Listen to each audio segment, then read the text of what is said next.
Spider-Man Hostile Takeover. Chapter 29.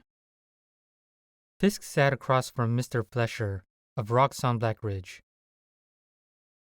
It was late for a meeting, but he'd been in the building and was trying to set up an appointment while Fisk was still working. He'd waved the man in.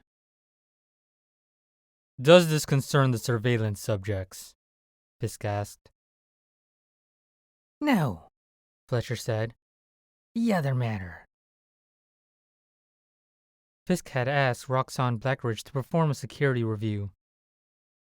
Given the sensitivity of some of the material he was keeping in his various safes, he needed to make sure there was no chance of anything going missing or falling into the wrong hands. "If we're going to discuss that," Fisk said, "perhaps we should reschedule. My assistant Maya Lopez helps me facilitate our security arrangements, and I'd like for her to be included in any meeting." "I don't know if that's wise." Fisk raised one eyebrow. "Are you suggesting something?" "I am prepared to provide you with information," Mr. Flesher said. "It's up to you to make the inferences."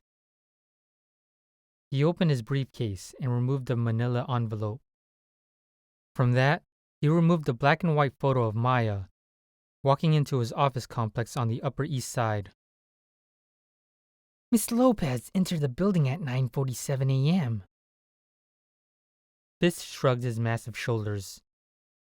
"Her duties require her to visit any number of my properties." "She proceeded to the executive suite on the 76th floor. Security cameras show her there at 9:53, he said, providing another photograph.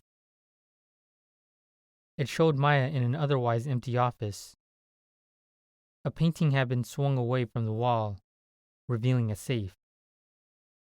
Although her back was to the camera, it was clear what she was doing. "Did she take anything?" Fisk asked in a clipped voice. "We don't know," Fletcher said. "Moments after we captured this image, the security system experienced an unexpected glitch. It shut down for 11 minutes and erased all records since the previous backup. We next captured Miss Lopez when she was exiting the building." He provided a third black and white photograph of Maya stepping out onto the street. Fisk steepled his fingers and said nothing. This was a trick he picked up over the years to keep himself calm. It wouldn't do to attack a high-level Roxxon Blackridge executive. But Fisk could envision himself breaking the man's neck. Perhaps something less immediate, though.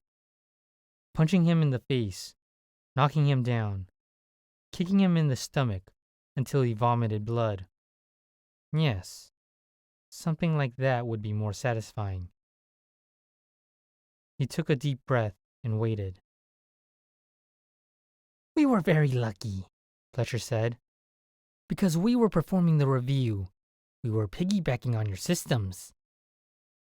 When your network went down, we were blind as well, but some of the records were preserved. Had we not captured these, we would never have known Miss Lopez was in the building."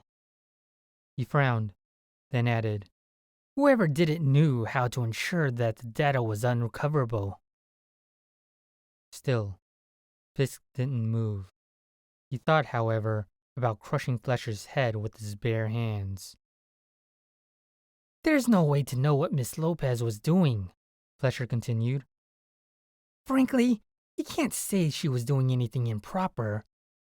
It may simply be a coincidence that you experienced these difficulties while she was present. However, if I were you, I would proceed carefully." "Thank you," Fisk said, his voice flat and distant. "I appreciate your time." Fletcher seemed not to understand. "Mr. Fisk, I hope you regard this threat with the seriousness it deserves. If you would like, I could assign a team to—" "No!" Fisk snapped, and the man jumped. This is an internal matter. I will handle it. He gave a wave of his hand and hoped Fletcher would take the hint.